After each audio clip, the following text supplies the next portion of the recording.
In February of 2010, a webinar was presented on Learning in 3D by Karl Kapp and Tony O'Driscoll. Dan Blyton and Charles Gluck facilitated the webinar. In this excerpt of the presentation, Tony is discussing the 7 sensibilities of 3D virtual worlds.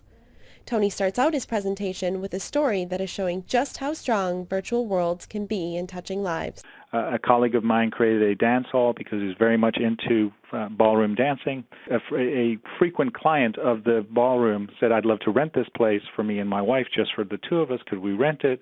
He brings his wife along. They dance for about an hour. They slow dance to Lady in Red. And the next morning, my friend gets a note from the wife saying, "Thank you so much. The last time I actually physically was able to dance to that song with my husband was 20 years ago because she'd been in a car accident." So what do? What Karl and I decided to do was to try and write a book that spanned the whole gamut of what's going on in learning in 3D. But at the core, when you get into the back, after all of our examples, we've developed what we believe is a comprehensive 3D learning architecture. And underlying all of this is something I'm about to talk about, which are the 7 sensibilities, which are those things that make the 3D environment fundamentally different than any other environment we've had before.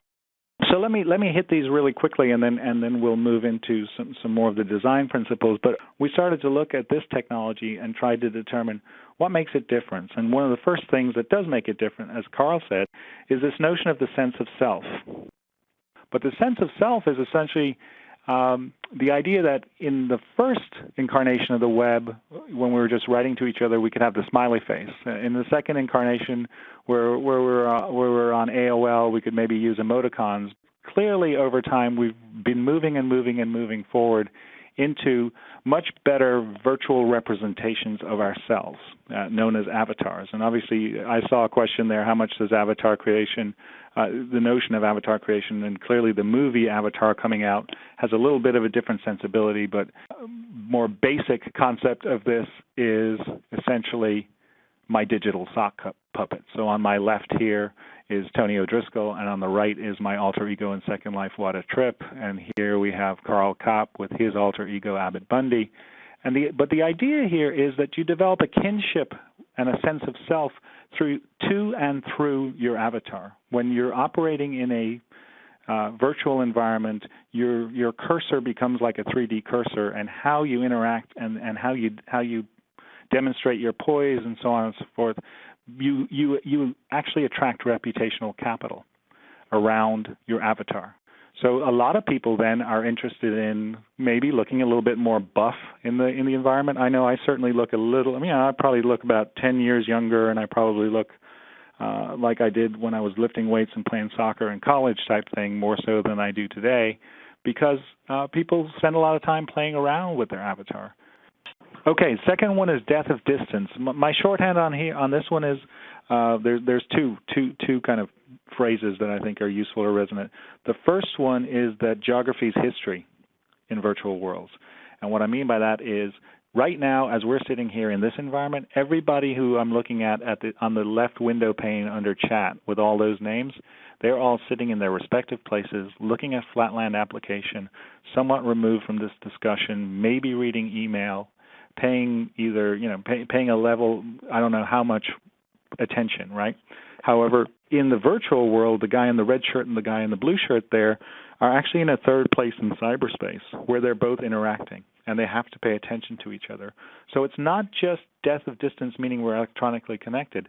It's also death of distance, meaning that there's a third place in cyberspace that's created, and there's kind of a social set of mores that come with that to where your digital sock puppet has to act accordingly. And we think that that's a pretty powerful thing. The power of presence is we're all co-present at this point in time. We're maybe in different time zones and so on and so forth.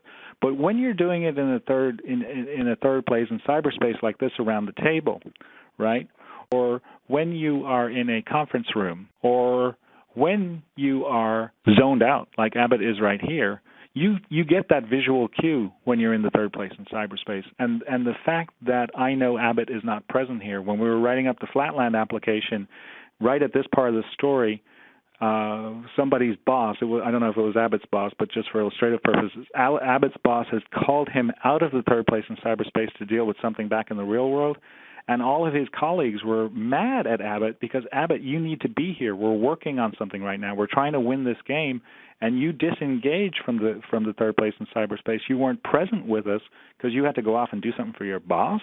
We're mad at you, which is kind of completely the flip of what we tend to think of when we talk about connecting at a distance. So we think the sense of self, meaning I'm instantiated into an avatar, right? The power of presence, meaning that avatar is in a third place in cyberspace that is where there are other avatars. And the third part then, which is, and my presence there is almost expected and required, those three come together to create a pretty solid basis upon which to create some useful, engaging learning experiences. Okay, the next one is the sense of space. The sense of space is useful in that here everybody's anthropomorphized, if you will, to a humanoid form, and they're sitting in a meeting, which is something we're quite used to, right?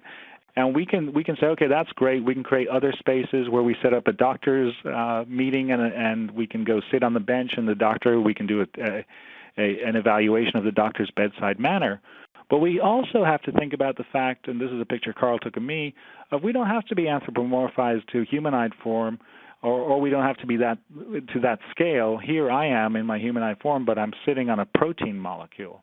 So now we can start to play with space and scale in new and different ways, to where we can either be, an orrery or a planet orbiting. We can go sit on the dark side of the moon, or we can get down to being a white blood cell moving through the vascular system. And in areas where that kind of experience are important from a learning and instructional perspective, we see that that's very, very useful and something that's probably really hard to do in the real world.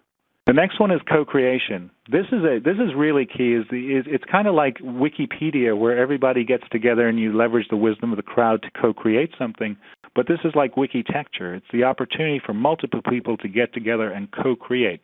And in setting up a co-creative activity, you're driving this opportunity for peer-to-peer learning, where people contribute what they know, and they're all contributing to a greater whole.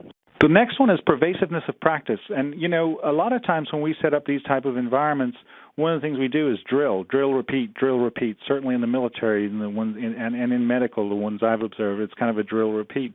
So once you've set up an environment, it's not unlike simulations. You have the opportunity to drill and repeat, and you can gather data to see whether there's improvement over time.